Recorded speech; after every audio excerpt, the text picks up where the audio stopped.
ಈ ಮಹಾಪ್ರಸ್ಥಾನ ಅಂದ್ರೆ ಸೋತು ಸುಮ್ಮನೆ ಹೊರಟು ಹೋಗಿದ್ದಲ್ಲ. ನಿಜ ಹೇಳ್ಬೇಕಂದ್ರೆ ಅದು ಅವರ ಜೀವನದ ಫೈನಲ್ ಎಕ್ಸಾಮ್ಸ್ ಇದ್ದಾಗೆ. ಆ ಪ್ರಯಾಣದ ಪ್ರತಿಯೊಂದು ಹೆಜ್ಜೆಯಲ್ಲೂ ಒಂದು ಪರೀಕ್ಷೆ, ಒಂದು ಪಾಠ. ಏನು ಅಂತ ನೋಡೋಣ ಬನ್ನಿ. ಆ ಪ್ರಯಾಣ ಶುರುವಾಯಿತು. ಆದ್ರೆ ಒಬ್ಬೊಬ್ಬರಾಗೆ ಬೀಳೋಕೆ ಶುರು ಮಾಡಿತು. ಮೊದಲು ಬಿದ್ದಿದ್ದು ದ್ರೌಪದಿ. ಕಾರಣ ಅವಳದ್ದು ಅರ್ಜುನನ ಮೇಲೆ ಸ್ವಲ್ಪ ಜಾಸ್ತಿ ಪಕ್ಷಪಾತ. ಆಮೇಲೆ ಸಹದೇವ, ಜ್ಞಾನದ ಗರ್ವ. ನಕುಲ, ಸೌಂದರ್ಯದ ಅಹಂಕಾರ. ಸಾಕ್ಷಾತ್ ಅರ್ಜುನ, ತನ್ನ ಬಿಲ್ಲು ವಿದ್ಯೆಯ ಮೇಲಿನ ಹೆಮ್ಮೆ. ಕೊನೆಗೆ ಭೀಮ, ಅವನ ಹುಟ್ಟೆಬಾಕತನ ಮತ್ತೆ ಶಕ್ತಿಯ ಅಹಂಕಾರ. ಇಲ್ಲಿಂದ ಕಲಿಯೋದೇನಪ್ಪಾ ಅಂದ್ರೆ, ಎಷ್ಟೇ ಸಣ್ಣದೆನಿಸಿದರೂ ನಮ್ಮೊಳಗಿನ ದೌರ್ಬಲ್ಯಗಳು ನಮ್ಮ ಅಂತಿಮ ಗುರಿಗೆ ಅಡ್ಡಗಾಲು ಹಾಕ್ತವೆ. ಈಗ ಕಥೆಯ ಕ್ಲೈಮ್ಯಾಕ್ಸ್ಗೆ ಬಂದಿದ್ದೇವೆ. ಎಲ್ಲರೂ ಬಿದ್ರು. ಉಳಿದಿದ್ದು ಯುಧಿಷ್ಠಿರ ಒಬ್ಬನೇ. ಅವನ ಜೊತೆಗೆ ಕೇವಲ ಒಂದು ನಾಯಿ. ಮತ್ತು ಇಲ್ಲೇ ಅವನ ಜೀವನದ ಅತಿದೊಡ್ಡ ಪರೀಕ್ಷೆ ಕಾಯ್ತಿತ್ತು. ಸ್ವರ್ಗದ ಬಾಗಿಲು ತೆರೆದಿತ್ತು. ಇಂದ್ರನೇ ಬಂದ. ಆದ್ರೆ ಒಂದು ಕಂಡೀಷನ್ ಹಾಕಿದ್ದ. ಯುಧಿಷ್ಠಿರ, ನಿನ್ಗೆ ಸ್ವಾಗತ, ಆದ್ರೆ ಈ ನಾಯಿಗೆ ಎಂಟ್ರಿ ಇಲ್ಲ. ಅದನ್ನ ಇಲ್ಲೇ ಬಿಟ್ಟು ಬಾ. ಏನ್ ಮಾಡೋದು ಇಂಥ ಟೈಮಲ್ಲಿ?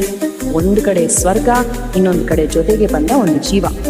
ಆದ್ರೆ ಯುಧಿಷ್ಠಿರನ ಉತ್ತರ ತುಂಬಾ ಸ್ಪಷ್ಟವಾಗಿತ್ತು. ನಂಬಿ ಬಂದವರನ್ನು ಬಿಟ್ಟು ಬರುವ ಸ್ವರ್ಗ ನನಗೆ ಬೇಕಾಗಿಲ್ಲ. ಆ ಒಂದು ಮಾತು ಸಾಕಿತ್ತು. ಅವನ ಧರ್ಮರಾಜ ಅನ್ನೋ ಹೆಸರಿಗೆ ನಿಜವಾದ ಅರ್ಥ ಸಿಕ್ಕಿದ್ದು ಆಗ್ಲೇ. ಧರ್ಮ ಅಂದ್ರೆ ಇದೇ ಅಲ್ವಾ? ಯಾವುದೇ ಸ್ವಾರ್ಥ ಇಲ್ಲದೆ ನಮ್ಮ ಕರ್ತವ್ಯ ಮಾಡೋದು. ಆಗ ಒಂದು ಅದ್ಭುತ ನಡೆಯಿತು.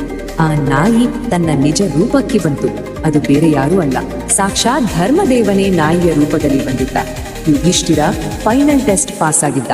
ಅವನ ಧರ್ಮನಿಷ್ಠೆ ಗೆದ್ದಿತ್ತು. ಹಾಗಾಗಿ ಅವನಿಗೆ ಸಶರೀರವಾಗಿ ಸ್ವರ್ಗಕ್ಕೆ ಪ್ರವೇಶ ಸಿಕ್ತು. ಸೊ ಇಡೀ ಕಥೆಯ ಕೊನೆಯಲ್ಲಿ ನಮಗೇನು ತಿಳಿಯುತ್ತೆ? ನಿಜವಾದ ಗೆಲುವು ಅಂದ್ರೇನು? ಯುದ್ಧ ಗೆದ್ದು ಸಾಮ್ರಾಜ್ಯ ಆಳೋದ, ಅಥವಾ ಅದಕ್ಕೂ ಮೀರಿದೇನಾದ್ರೂ ಇದೆಯಾ? ಮಹಾಭಾರತದ ಕೊನೆಯ ಅಧ್ಯಾಯ ನಮಗೆ ಕೊಡುವ ಅಸಲಿ ಪ್ರೇರಣೆಗಳು ಅಂದ್ರೆ ಇವೆ ನೋಡಿ. 1, ಎಂಥ ಸಂದರ್ಭದಲ್ಲೂ ಧರ್ಮವನ್ನು ಬಿಡಬಾರದು. 2, ಅಧಿಕಾರ, ಹೆಮ್ಮೆ ಇವುಗಳಿಂದ ದೂರ ಇರುವ ಧೈರ್ಯ ಬೇಕು. 3ನೇದು ಮತ್ತು ಬಹುಶಃ ಅತಿ ಮುಖ್ಯವಾದದ್ದು, ಸಣ್ಣ ಜೀವಿಗಳ ಮೇಲೂ ಕರುಣೆ ಇರಬೇಕು. ಅಂದ್ರೆ ಅಸಲಿ ಗೆಲುವು ಇರೋದು ಹೊರಗಿನ ಸಾಮ್ರಾಜ್ಯವನ್ನು ಗೆಲ್ಲೋದ್ರಲ್ಲ, ನಮ್ಮನ್ನು ನಾವು ಗೆಲ್ಲೋದ್ರಲ್ಲಿ.